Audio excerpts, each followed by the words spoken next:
he says, آفات الخلق سوء الظن.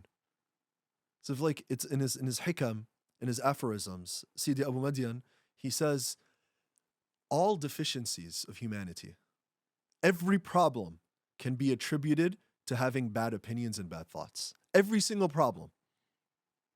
If I have bad thoughts about Allah subhanahu wa ta'ala, if I'm doubtful about his qualities to forgive, to take care of his wisdom in his affairs, if I have any of these thoughts, it's necessarily going to influence how I make decisions in life in a way that's not consistent with being spiritually elevated and refined. So it becomes a deficiency. You see? Husn al-dhan billahi subhanahu wa ta'ala, the Prophet sallallahu alayhi wa sallam says, do not die except that you have husn al-dhan, especially on your deathbed. Which is why, people, it's from the sunnah of the Prophet sallallahu alaihi wasallam, talqeen ash-shahada, to go to people and ask them to make the shahada, to remind them of Allah's qualities of forgiveness and mercy. وَلَمَّا قَسَى قَلْبِي وَدَاقَ مَذَاهِبِي جَعَلْتُ الرَّجَى مِنِّي لِعَفْوِكَ سُلَّمًا كما قال الإمام الشافعي. Imam Shafi'i says this poem supposedly when he was dying on his deathbed. He said, like, when my heart constricted, right? And I really had nowhere to go. Meaning, like, khalas, this is the end. He's like, I made hope my ladder to your pardon. Because there's nowhere else to go. This is husn al-dhan billahi jalla jalalu. So this is category number 1.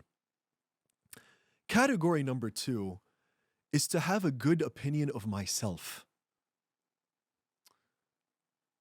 And in reality, this is a subcategory of the first one. طيب. You're saying, طيب ya Sami. What do you mean have a good opinion of yourself? What does that mean? We're taught, our mashayikh teach us, no, you're like, you're an instigator of yourself. Right, Sajjad? Sajjad is shaking his head, yes. So he felt for the trap. How do we understand this, Sajjad? You don't know? That's very important. When I say yourself, I'm not talking about your nafs. You are not your nafs. I mean, that's the whole point, right? Allah subhanahu wa ta'ala swears by the soul in the Quran. And he does that in Surah Al-Shams after swearing by all the signs in the cosmos. وَالشَّمْسِ وَضُحَاهَا. Allah swears by the sun, and the time of duha, when the sun rays are very intense and bright. وَالْقَمَرِ إِذَا تَلَاهَا. And the moon, as it follows it. وَالنَّهَارِ إِذَا جَلَّاهَا. Swears by the daytime. والشمس وضحاها والقمر إذا تلاها إذا جلاها والليل إذا يغشاها. He swears by the night. والسماء. He swears by the heavens. وما بناها. And what will make you understand how these heavens are constructed? Or والسماء, swears by the heavens, and who built it? Do you understand who fashioned it in this way? وَالْأَرْضِ وَمَا طَحَاهَا. He swears by the earth. He swears by all of these things. Then he says وَنَفْسٍ. He swears by, nafs here means the soul. إِذَا أُطْلَقَتِ النَّفْسِ فِي الْقُرْآنِ. When nafs is used in the Quran without anything else, then it's referring to the soul in general, not the lower self, right? Allah swears by the soul, your entire reality, your essence. And he says, وَمَا سَوَّاهَا. Right? And how did he create the soul?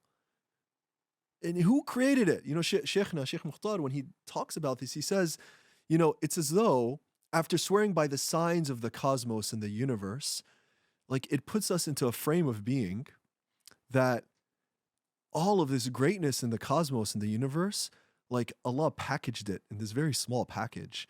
And the nafs actually is more incredible than all of these things, right?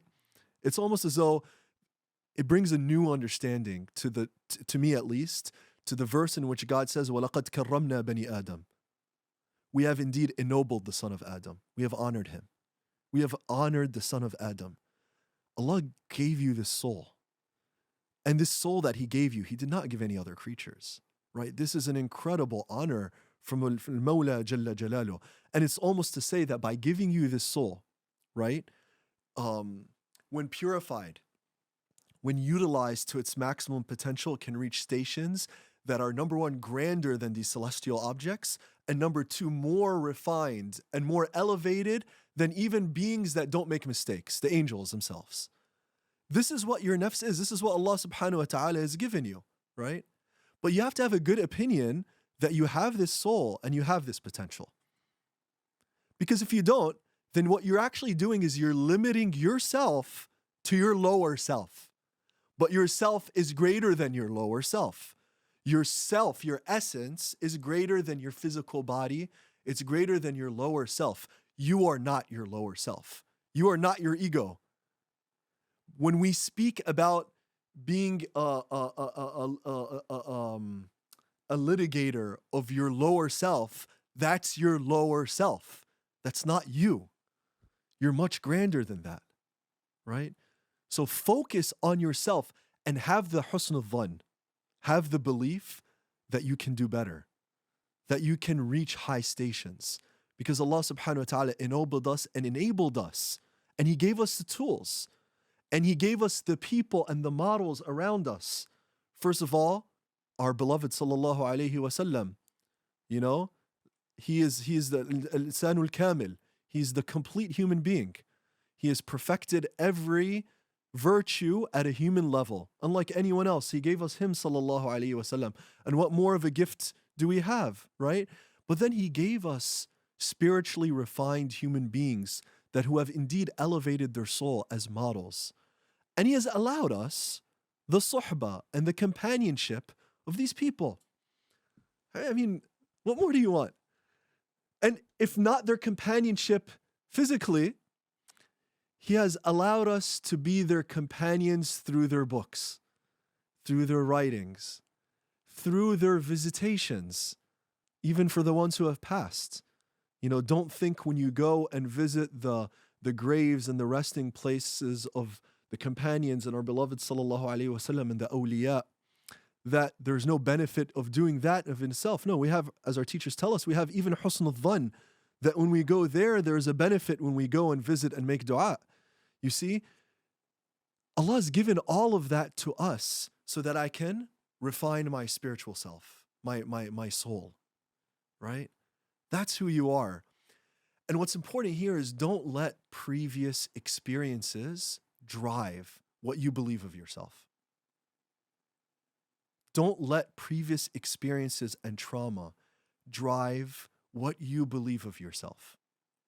And do not let your lower self talk to you and take over even your rational faculty. Those whispers when you're speaking to self.